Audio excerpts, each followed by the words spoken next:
رسول اللہ صلی اللہ علیہ وسلم کو اتنا مارا گیا، آپ کے غلاموں کو مارا، حضرت سمیہ کے 2 ٹکڑے کیے، اور اسی مکے میں رسول اللہ صلی اللہ علیہ وسلم کو اتنا مارا گیا، آپ کے غلاموں کو مارا، حضرت سمیہ کے 2 ٹکڑے کیے گئے، حضرت حمزہ رضی اللہ تعالیٰ عنہ کو شہید کیا گیا، حضرت بلال کی کھال ادھیڑی گئی، حضرت عمار بن یاسر رضی اللہ تعالیٰ عنہ کو صبح شام مارا، حضرت ابو بکر صدیق کو زخمی کیا گیا مار مار کے، اسی مکے میں جس دن اللہ نے کہا کہ یا رسول اللہ آپ چلیں اس شہر کو چھوڑ دیں، یہاں کے لوگ ظالم ہو گئے، تو اللہ کے رسول اس بیت اللہ میں گئے جس کا ہم لوگ حج کرتے ہیں۔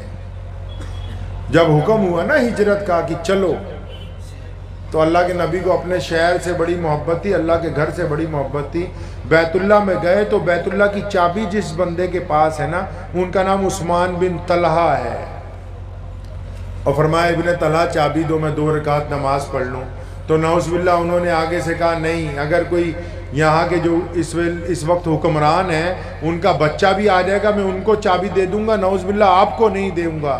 تو رسول اللہ نے بڑی ہمت کے ساتھ اس دن عثمان بن طلحہ کے کندھے پر ہاتھ دے کے فرمایا تھا، عثمان ایک وقت آئے گا یہ چابی تم سے ہم لے لیں گے انشاءاللہ تعالی۔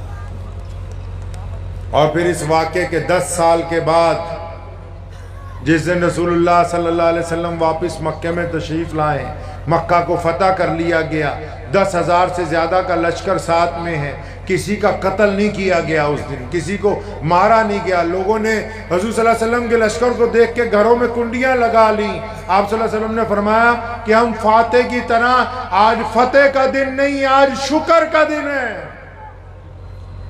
آج فتح کا دن نہیں، آج معافی کا دن ہے۔ ورنہ اگر جب کسی کی سرکار بنتی ہے پہلے دوسری جو سرکار اتنی ہوتی ہے ان کے اوپر پرچہ ڈلوایا جاتا ہے، یہ رواج ہے دنیا کا، آج سے نہیں شروع کا۔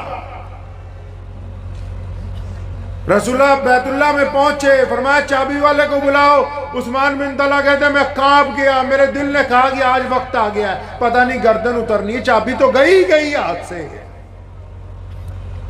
آج ہم سے پتہ نہیں کیا ہوگا۔ محمد رسول اللہ کے پاس پہنچے، چابی مانگی، چابی دی۔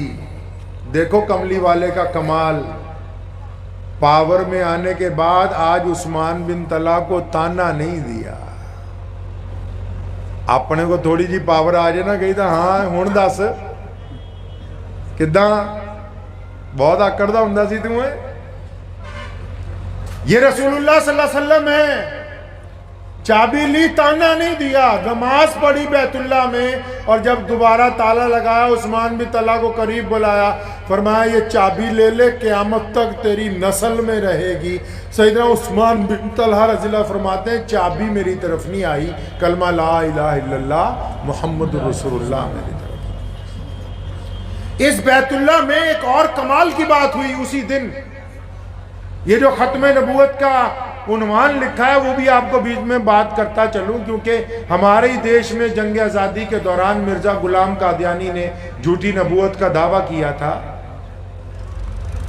تو جب بیت اللہ کو فتح کیا تو اذان دینے کی جب باری آنے لگی، حضرت ابو بکر صدیق، حضرت عمر رضی اللہ تعالیٰ عنہ، عثمان رضی اللہ تعالیٰ عنہ، مولا علی رضی اللہ تعالیٰ عنہ، حضرت عبداللہ ابن حضرت ابو عبیدہ بن جراح رضی اللہ تعالیٰ عنہ، تمام صحابی بڑے بڑے کھڑے ہیں، تو سونے کملی والے نے کی فرمایا، فرمایا میرے بلال نو لب کے لے آؤ۔